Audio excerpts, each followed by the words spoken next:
দ্রুত content monetization পাওয়ার জন্য আপনাকে যে সেটিংগুলো সবসময় ঠিক রাখতে হবে, ওই সেটিংগুলো থেকে একটা সেটিং যদি কোনো প্রকার সমস্যা হয় তাহলে আপনি কখনোই কন্টেন্ট মনিটাইজেশন পাবেন না, যতক্ষণ পর্যন্ত ওই সেটিংটা আপনি ঠিক না করবেন।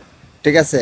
কোন সেই সেটিং আমি এই ভিডিওর মাধ্যমে সম্পূর্ণরূপে তুলে ধরব, আপনারা বুঝতে পারবেন তখন, এবং বুঝে শুনে আপনার সেই পেজ বা প্রোফাইলটাকে সঠিকভাবে মনিটাইজেশনের জন্য উপযুক্ত করে রাখতে পারবেন। আমি সম্পূর্ণরূপে ফোন স্ক্রিনের মাধ্যমে গিয়ে আপনাদেরকে দেখাবো। ততক্ষণ পর্যন্ত আপনারা ভিডিওটা শেয়ার দিয়ে অপরকে দেখার সুযোগ করে দিন। ঠিক আছে? আর ভিডিওটা মনোযোগ সহকারে দেখবেন, কোনো প্রকার স্কিপ করবেন না, তাহলে আপনি বুঝতে পারবেন না। তো আমি চলে যাচ্ছি আমার ফোন স্ক্রিনে। ফার্স্ট অফ অল আপনাকে চলে আসতে হবে ফেসবুকের অফিসিয়াল অ্যাপসে। তারপরে দেখতে পাচ্ছেন যে আমার এখানে প্রোফাইলটা শো করতেছে। ঠিক আছে? এখন আপনাকে যে কাজটি করতে হবে, যে সেটিংগুলো আপনাকে ঠিক রাখতে হবে কন্টেন্ট মনিটাইজেশন পাওয়ার জন্য, সেই সেটিংগুলো যদি আপনি ঠিক রাখবেন তাহলে খুব দ্রুতই আপনি কন্টেন্ট মনিটাইজেশন পেয়ে যাবেন। ঠিক আছে? তার জন্য আপনাকে চলে যেতে হবে কি, এই থ্রি ডট আইকনের। ঠিক আছে? থ্রি ডট আইকনে ক্লিক করলাম। ক্লিক করার পর একটু নিচে স্ক্রল করবেন। নিচে স্ক্রল করার পরে এখানে দেখতে পারবেন যে হেল্প অ্যান্ড সাপোর্ট। ঠিক আছে? এই হেল্প অ্যান্ড সাপোর্টে ক্লিক করবেন।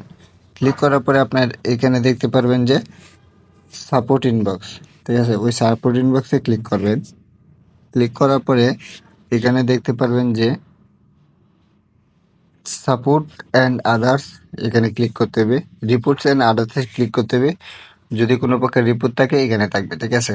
যদি আপনার দেখেন রিপোর্ট আসে তখন এইখান থেকে টাইটেলটা দেখে আপনি আইডিটা ঢুকে পার্মানেন্টভাবে ডিলিট করে নেবেন। তো ব্যাক আসলাম। তারপরে দেখতে পারবেন যে ইউর অ্যালার্টস লেখা আছে। ঠিক আছে? এখানে ক্লিক করবেন। ইউর অ্যালার্ট যদি আপনি অ্যালার্টস থাকে সেমভাবে আপনি এটা ডিলিট করে দেবেন। এরপরে আপনাকে ব্যাকে আসতে হবে। ঠিক আছে? ব্যাকে আসবেন। ব্যাকে আসার পর আপনার যে কাজটি করতে হবে, এখানে দেখেন লেখা আছে কি অ্যাকাউন্ট স্ট্যাটাস, ওইখানে ক্লিক করতে হবে। অ্যাকাউন্ট স্ট্যাটাসে ক্লিক করার পরে আপনার যদি পেজ বা প্রোফাইলের মধ্যে যদি এই গ্রিন টিক মার্কটা থাকে তাহলে বুঝতে হবে যে আপনার পেজ বা প্রোফাইল মনিটাইজেশনের জন্য উপযুক্ত। ঠিক আছে? হ্যাঁ, তো আমি এটা যদি এটা অ্যাক্টিভ থাকে তাহলে বুঝতে হবে যে আপনার কন্টেন্ট মনিটাইজেশন অথবা আপনার মনিটাইজেশনের জন্য উপযুক্ত। হ্যাঁ, তারপরে আপনাকে কী করতে হবে, এখানে ক্লিক করতে হবে। এখানে ক্লিক করতে হবে। তো ক্লিক করলাম। ক্লিক করার পরে এখানে দেখতে পারবেন যে রিকমেন্ডেশন। ঠিক আছে? দেখেন এখানে রিকমেন্ডেশন অ্যাক্টিভ দেখাইতেছে, তার মানে আমার পেজ বা প্রোফাইলের মধ্যে কোনো প্রকার সমস্যা নাই। আর সেকেন্ডে তো কি দেখাচ্ছে যে মনিটাইজেশন অ্যাক্টিভ, মানে আমার মনিটাইজেশনটা চালু আছে। ঠিক আছে? এবং তারপরে দেখতে পাচ্ছেন মার্কেট প্লেস, এটা আপনার অ্যাক্টিভ থাকলেও পারে নাও থাকতে পারে, সমস্যা নেই, এটা কোনো প্রভাব পড়ে না। কিন্তু সবচেয়ে ইম্পর্টেন্ট বিষয় হচ্ছে রিকমেন্ডেশন অ্যান্ড হচ্ছে মনিটাইজেশন। এই দুইটা যদি আপনার অ্যাক্টিভ থাকে তাহলে বুঝতে হবে আপনি 100% মনিটাইজেশন পাবেন। ঠিক আছে?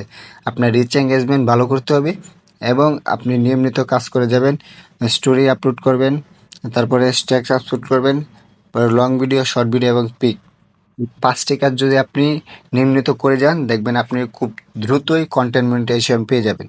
আর হ্যাঁ, যেই যে বিষয়গুলো আমি দেখাইছি এই বিষয়গুলো যদি আপনার ঠিক থাকে তবেই কিন্তু আপনি মনিটাইজেশন পাবেন। ঠিক আছে? তো ভিডিওটা এতক্ষণ পর্যন্তই, আশা করি বুঝতে পারছেন। যারা আমার পেজে নতুন আছেন অবশ্যই একটা লাইক কমেন্ট শেয়ার করে পাশে থাকবেন আর ফলো করতে ভুলবেন না।